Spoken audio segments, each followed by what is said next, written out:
2025 ஜனவரி மாதம் ஆரம்பிக்கும் போது பார்த்தீங்கன்னா 7150 ரூபா இந்த தங்க விலை. இப்போ அக்டோபரில் 11,500 வந்து ஏறி இருக்கு. இதை நீங்கள் எப்படி பார்க்குறீங்க? இது எப்படி பாக்குற அதிர்ச்சியா தாங்க பாக்குறேன் நாங்க இதை. ஆமா, பின்ன அன்னைக்கு இருந்த விலைக்கு இன்னைக்கு இந்த விலை இருக்குனாக்கா அதிர்ச்சியா தானே இருக்கும். இல்லாத மக்களுக்கு அதிர்ச்சி தானே, இருக்கிறவங்களுக்கு தெரியாது. இல்லாதவங்க என்ன பண்ணுவாங்க? இன்னைக்கெல்லாம் வந்து ஒரு 50 சவரம் போடணும்னு ஆசை இருக்கிற நிலைமை. எனக்கு கல்யாணம் சொல்லலாம் 6000 ரூபாய். இன்னைக்கு என்ன விலை தெரியுமா? 1,00,000 ரூபாய். நீங்க 10,000 இருந்தா ஒரு 1/4 சவரம் எடுத்துட்டு வரலாம்னு போனா 1/2 சவரம் எடுத்துட்டு வந்தோம். இன்னைக்கு அப்படிலாம் எடுக்க முடியாது. இன்னைக்கு எடுக்கணும்னா போனோமா ஒரு 5000 ஒரு 10,000 ஒரு 100 200 1000 கட்டி வச்சு அது கூட கொஞ்சம் காசு போட்டு எடுக்க முடியுமே. இன்னைக்கு மொத்தமா எடுக்கிற நிலைமை கிடையாது உண்மையாலுமே நாட்டுல. அன்னைக்கு 20 சவரம் போட்டவங்க இன்னைக்கு 10 சவரம் போடுறாங்க, அவ்வளவுதான். அது பாதி தான் பண்ணுவாங்க, வேற பண்ண எப்படி முடியும்?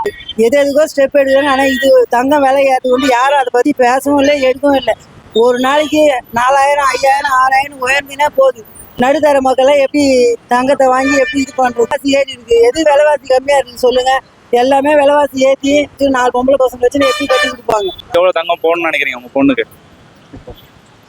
இப்போ விற்கிற விலைவாசிக்கு 5 பவுனே போடுறது ரொம்ப கஷ்டம் தான்ப்பா. எங்களுக்கு ஒரு 50 100க்கு தான் அன்றாட வருவாய் எங்களுக்கு. இதை கொண்டு நாங்கள் எப்படி இந்த விலை விற்றா தங்கம் சந்தி ஒரு கட்டில் பீரோ எல்லாம் கொடுத்து அதுங்க கேட்குற பொருளை கொடுத்து ஒரு கூலி வேலை செய்கிறவங்க கூட உங்கள் வீட்டில் என்ன போடுவீங்க உங்கள் பொண்ணுக்குன்னு தான் கேட்குறாங்க. ஐயோ அனுப்பிச்சிடுங்க நாங்கள் இட்டுன்னு போயிடுறோன்னு யாரும் சொல்ல போகிறது இல்லை.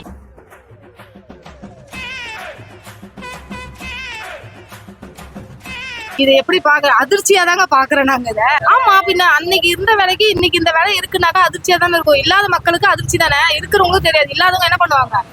அதிர்ச்சி தான் படுவாங்க. நாங்களா சீட்டு கட்டுவோம். சீட்டு கட்டி கடைங்கள்ல சீட்டு கட்டி எடுப்போம். இருந்துச்சுன்னா போய் கேஷா கட்டி எடுப்போம், அவ்வளவுதான். அப்படிதான் எடுப்பாங்க இல்லாதவங்க. நான் இப்போவா நான் கல்யாணம் பண்ண சொல்லி என் பொண்ணுக்குலாம் என்ன போடுறதுன்னு எனக்கு இன்னும் ஒரு மைண்ட் செட்டிங் இல்லப்பா. இந்த விலைக்கு கண்டிப்பா சொல்ற மைண்ட் செட்டிங்கே கிடையாது. இந்த வேலையா எங்க கண்ணு எதிர்க்க எனக்கு கல்யாணம் சொல்லலாம் 6000 ரூபாய்.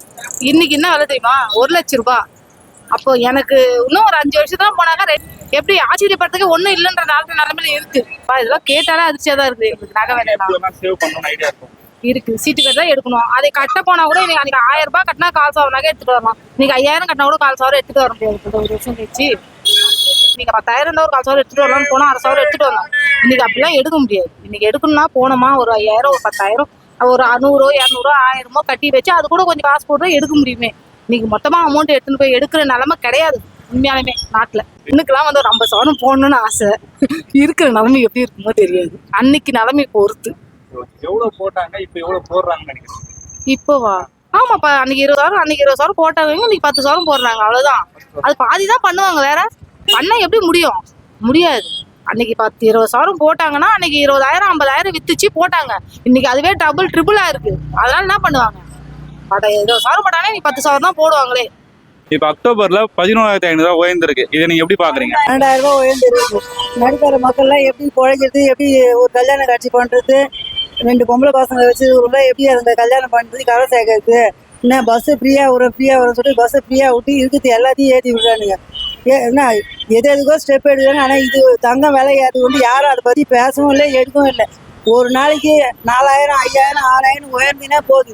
நடுத்தர மக்களை எப்படி தங்கத்தை வாங்கி எப்படி இது பண்ணுறது? எப்படி சேமிக்குதுன்னா வரது நம்ம செலவு பண்ணுறதுக்கே சரியா இருக்கு. விலைவாசி ஏறினா போனால் நாங்கள் தங்கம் வாங்கி எப்படி சேகரிக்கிறது? வர்றது எல்லாமே விலைவாசி ஏறி இருக்கு. எது விலைவாசி கம்மியாக இருக்குன்னு சொல்லுங்க.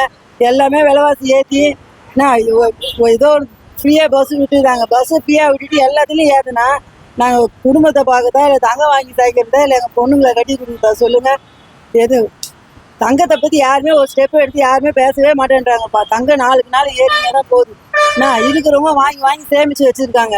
இல்லாதவங்களாம் எங்கே போவாங்க சொல்லுங்க? இல்லாதவங்களாம் எங்கே போவாங்க? 2 பொம்பளை பசங்க வச்சு 4 பொம்பளை பசங்க வச்சுன்னு எப்படி கட்டி கொடுப்பாங்க? எவ்வளவு தங்கம் போடணும்னு நினைக்கிறீங்க உங்க பொண்ணுக்கு? இப்போ விற்கிற விலைக்கு 5 பவுனே போடுறது ரொம்ப கஷ்டம் தான்ப்பா. எங்களுக்கு ஆசை தான் எங்கள் பொண்ணு 10 சவரம் பொண்ணு 20 சவரம் பொண்ணுன்னு ஆசை தான். இப்போ விற்கிற விலைவாசி பார்த்தா தினம் கூலி பண்ணுறவங்களாம் எப்படி போடுவாங்க? 10 சவரம் எப்படி போடுவாங்க? 5 சவரம் போடுறதே பெரிய. அந்த 5 சவரம் வாங்கினா 5,00,000 ரூபாய் வேணும். என்ன 85,000 90,000 95,000 ரூபாய். ஆனால் அங்கே போனால் வந்து செய்கூலி சேதாரம் ஜிஎஸ்டி அது இதுன்னு போட்டு 1,10,000 ரூபாய் வைக்கணும். ஒரு சவரம் வாங்கினா 1,10 ஆயிடுது. என்ன ஆனால் சொல்கிறதுக்குமா 98 95 97 தான் சொல்கிறாங்க. ஆனால் நகை கடையில் போய் உட்காந்தோம்னா 50 மில்லி அதிகமாக இருக்குது, 10 மில்லி அதிகமாக இருக்குது. அதுக்கு எல்லாத்தையும் சேர்த்து 1,00,000 ஒரு சவரம் வாங்க போனால் 1,10,000 ரூபாய் ஆகுது.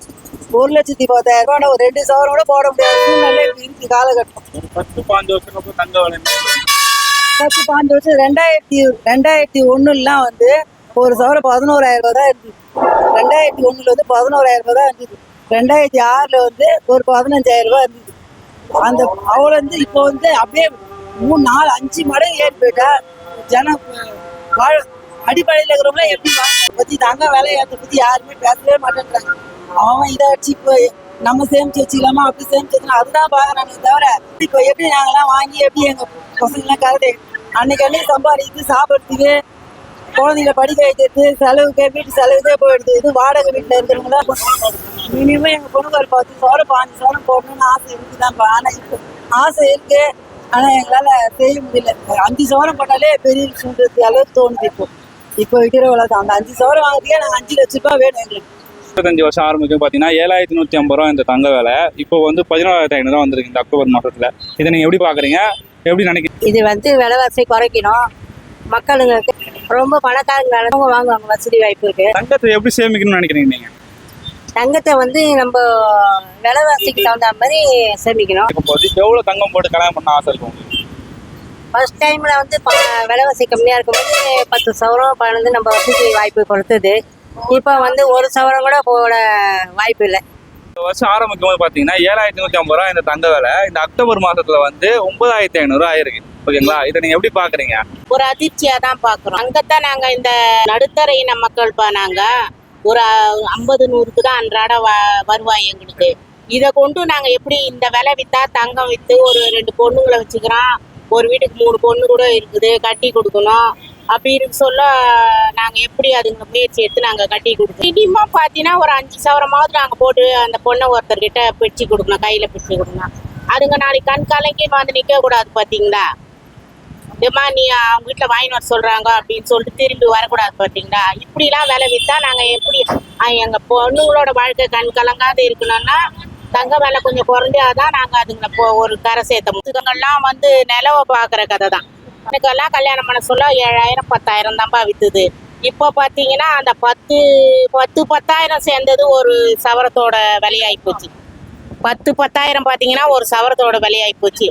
அப்போ இன்னும் என் பொண்ணுங்களை கரை சேர்த்த சொல்ல இன்னும் கொஞ்சம் கூடுதலாக தான் ஆகும். நாங்கள் அந்த அளவுக்கு எங்களுக்கு வருவாய் இல்லையே, நாங்கள் அந்த பொண்ணுங்களை எங்கேருந்து கையை கரம் பிடிச்சி கொடுக்க எங்கள் பொண்ணுங்களுக்கு மினிமம் ஒரு சீர் சனத்தியை ஒரு கட்டில் பீரோ எல்லாம் கொடுத்து அதுங்க கேட்குற பொருளை கொடுத்து ஒரு கூலி வேலை செய்கிறவங்க கூட உங்கள் வீட்டில் என்ன போடுவீங்க உங்கள் பொண்ணுக்குன்னு தான் கேட்குறாங்க.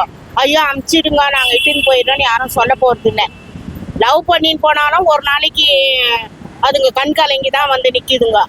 ஐயோ உங்கள் வீட்டில் என்ன போட்டாங்க, போனால் என்ன உங்கள் வீட்டில் என்ன போட்டாங்க, எதை வச்சு நான் பிழைக்கிறது, ஒரு 2 சவரம் நகையாவது இருந்தால் நான் ஒரு பிஸ்னஸாவது பண்ணுவேன்னு சொல்கிறாங்க.